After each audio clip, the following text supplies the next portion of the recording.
Hello, everybody, and welcome back to another episode of the EconUnited podcast. I'm your host, Stella, and today we're starting with the big question that sets the foundation for everything we'll be covering today. What exactly is economics, and why does it matter to all of us?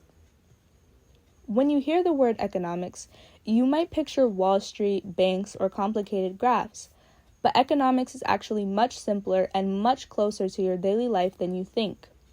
Every time you make a choice, what to eat, what to spend, and what to save, you're making an economic decision. So in this episode, we'll break down the basics. What economics really means, how it shows up in our everyday lives and the global economy, and why understanding it empowers you to make better choices for your future. Before we jump in, I want you to think about one decision you made today. Maybe it was what you ate for breakfast, or whether you scrolled social media or did homework first.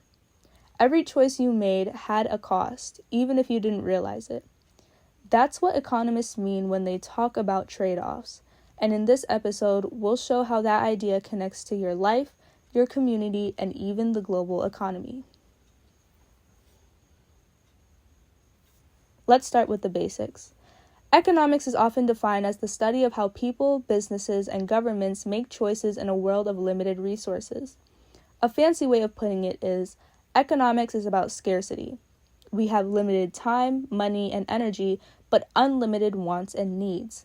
So, every choice we make has a trade-off. Here's a quick example.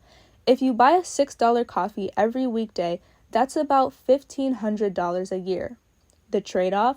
That money could have gone towards a vacation, textbooks, or investments. Economists call this the opportunity cost, the value of the next best alternative you give up. This isn't just a classroom concept.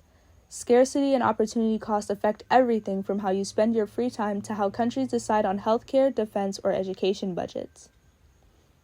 To make sense of it all, economics is usually divided into two areas. Microeconomics, which zooms in on individuals and businesses. Think why your local coffee shop raises prices or how you decide between two job offers. Macroeconomics, which zooms out to entire economies. Think inflation, unemployment, and why countries grow at different rates. Here's a stat that shows how this plays out.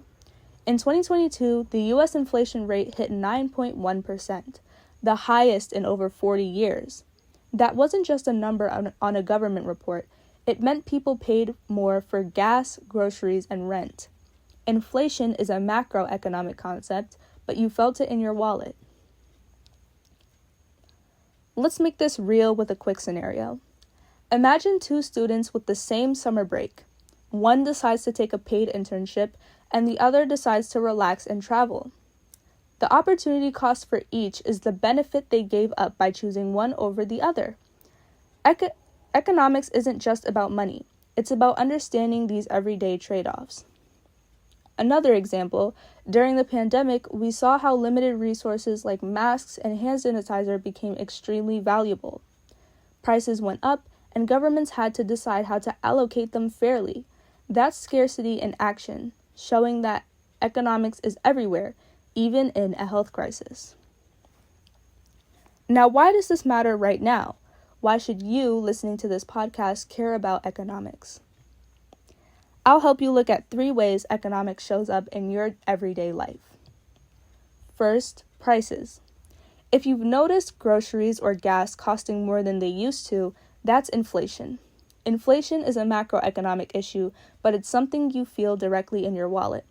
It's the result of supply and demand, production costs, and government policies. Second, jobs. Economics also shapes the job market. Right now, the U.S. unemployment rate is around 4%. That's relatively low, but the kinds of jobs available are changing fast. The World Economic Forum predicts that by 2030, about 85 million jobs could be displaced by automation. But also, 97 million new roles could be creative. That's economics in motion, old roles disappearing while new ones open up. Third, policy.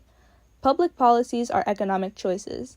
Take student debt. As of 2024, Americans owed about $1.6 trillion in student loans. Debates about loan forgiveness aren't just political, they're economic. Policymakers weigh costs, benefits, and long-term impacts on taxpayers and the economy. Let's take climate change as an example. On the surface, it's an environmental issue, but it's also deeply economic. Governments decide whether to invest in renewable energy, companies weigh the costs of going green, and consumers make choices about what products to buy. Economics is always at the table, even when the issue doesn't seem financial at first glance. Here's a question for you. Have you noticed prices rising in your local grocery store or on your favorite online shopping apps? That's economics at work. When prices rise, some people buy less, some switch brands, and some delay purchases. These decisions ripple through the economy, affecting both businesses and workers. Or consider your smartphone. It was likely designed in the US, assembled in China, and contains parts from multiple countries. The choices companies make about where to source materials, hire workers, and sell products are all economic decisions influenced by cost, trade agreements, and consumer demand. So, every device you use is a small lesson in economics. Whether you're deciding what college to attend, buying your first car, or thinking about your career path, you're living through economics in action. Economics isn't just about numbers. It's about people.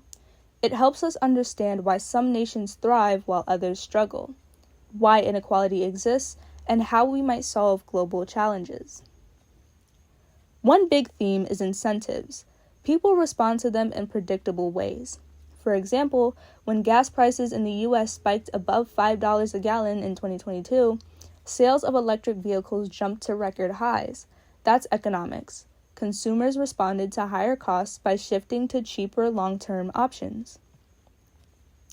Another example, international trade. The clothes you're wearing right now may have been made in China or Bangladesh or India, shipped across the ocean, and sold in your local store.